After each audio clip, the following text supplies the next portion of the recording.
Assalamualaikum warahmatullahi wabarakatuh. Kabajamtoota keenya. Egaa waan nama gaddisiisuu fi waan nama ajaa'ibsiisu meeqa arguu jirra.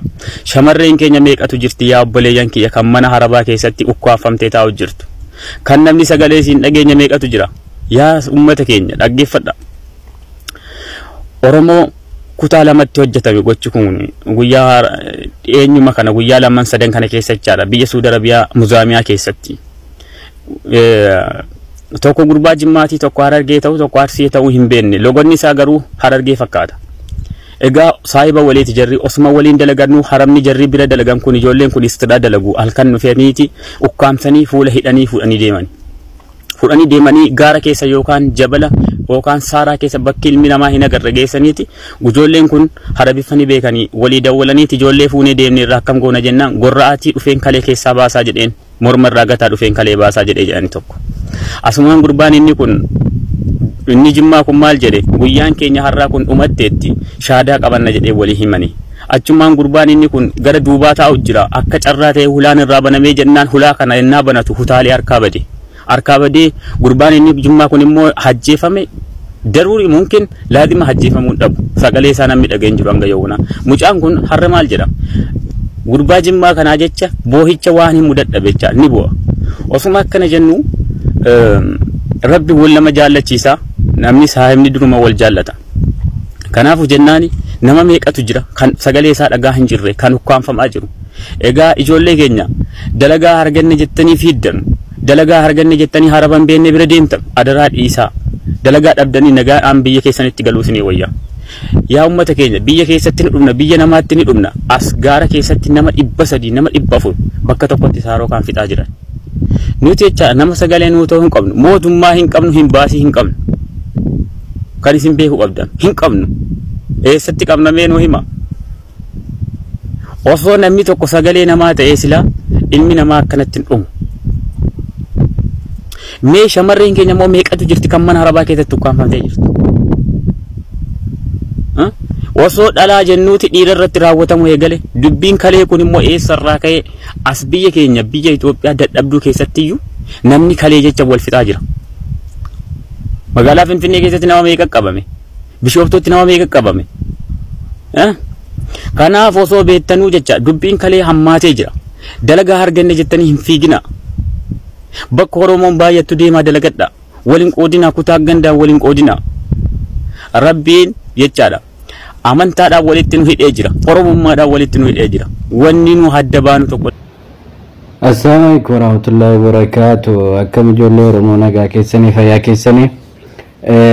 Viidiyoo daarratti warroonni eessatti naannoo kamitti maaltu ta'e jettanii gaafattanii Saudi Arabiyaa naannoo Muzaamiyaa jedhamutti Araboota tosoo jaree rafaa jiran halkan jechuudha. Naannoo sa'a 10 dhufanii ukkaamsanii fuudhanii gara baadiyyaatti hin deemanii baadiyyaa bakka namni tokko hin jirre jechuudha. Achitti qalanii kalee jaraa keessaa fudhachuudhaaf jechuudha.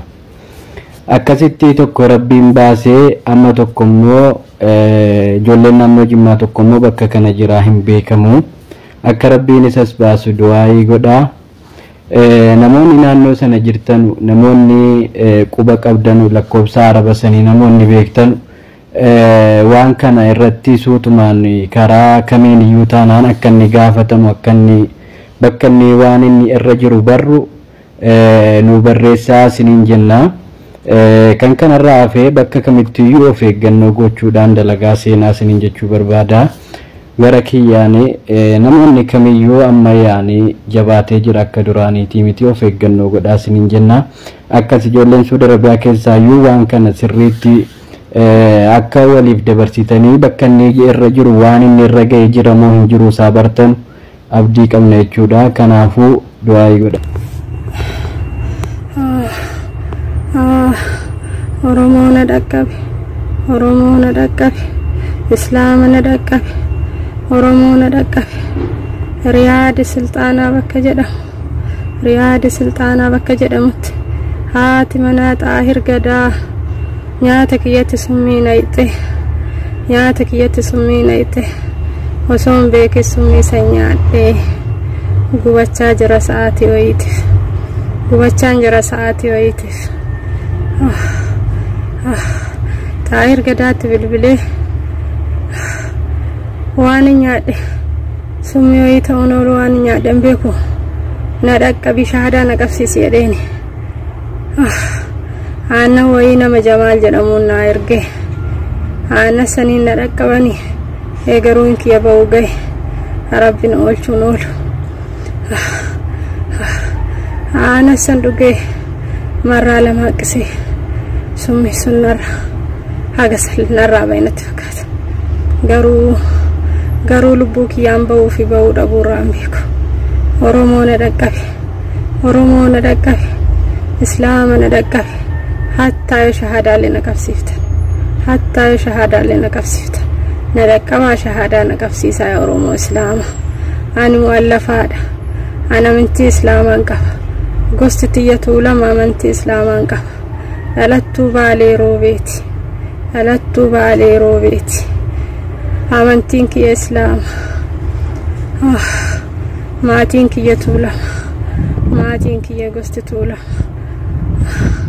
ana amantii Islaamaan qaba koottaa shahaadaa na qabsiisaa namni na bira hin jiru warri iddoo dhufellee warri iddootti argamullee hattaa Xaahir Gadaallee dhufee jira dhufee na laale na biraa bahe bishaaniin na dhaqqabaa ammallee dabalataan na gubaa jira bishaaniin na dhaqqabaa aannaniin na dhaqqabaa jenna homaa sii godhuu hin dandeenyu homaa si gargaaruu hin dandeenyu naan jedhan summii irraa illee ani hafnaan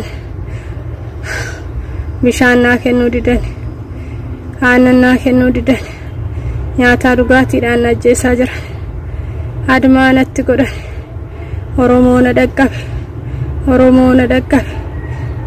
na dhaqqabe Islaama na dhaqqabe Tuulama bakka jirtuu na dhaqqabe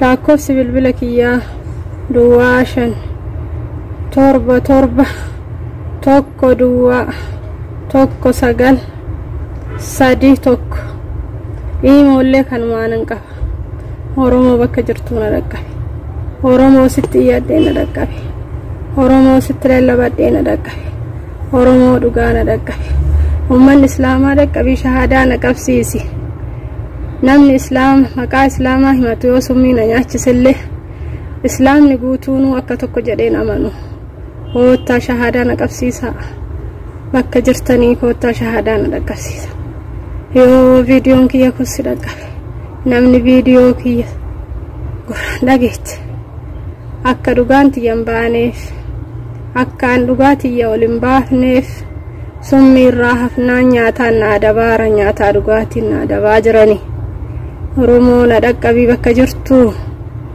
Oromoo na dhaqqabe yoo lubbuun tiyya baate yoo lubbuun tiyya jiraatte dhugaa tiyya ol naa baase Oromoo dhugaa kiyya ol naa baase yoo du'uu baate na dhaqqabaa shahaadaa na qabsiisaa garuu mee jara na kullee waan isin jettu dhaggeeffadha hayya Assalamu alaikum warahmatullahi wabarakatuh. Ni dhagaamtee Ayya baya hidaali ana kullee TikTok irratti Abdaya kiyya shabaka hin qabu shabaka hin qabne toora gaadha bahe kanaafu bilee waan jaa'ibaatiin nu godhe diraama sirina qoosaa duraan qoos mugartee koomedii duraanii sirina waan dhugaatiin bilee kiyya dhuma Oromoo warri sun darbiyaa keessatti argamtan warri kaabaa kibba keessatti argamtan Abdaya kiyya amma namaatti ni hojjedha bal'aanummaa xiqqoon akka illee ni hojjedha marmarataa keessatti jechuudha obboleeyyan rabbii akkasuma hojii dhalaa ta'uun ajaa'ibaa nama dandeettu kalee guuraan jabaatee obboleeyyan rabbii jiru hundaadha mooqaa keessa namarratti ergadha mooqaa keessa namarratti ergadha ragama daldaalaa billee fuudhaadha nama keessa waliin ergadha obboleeyyan rabbii jaadhaadha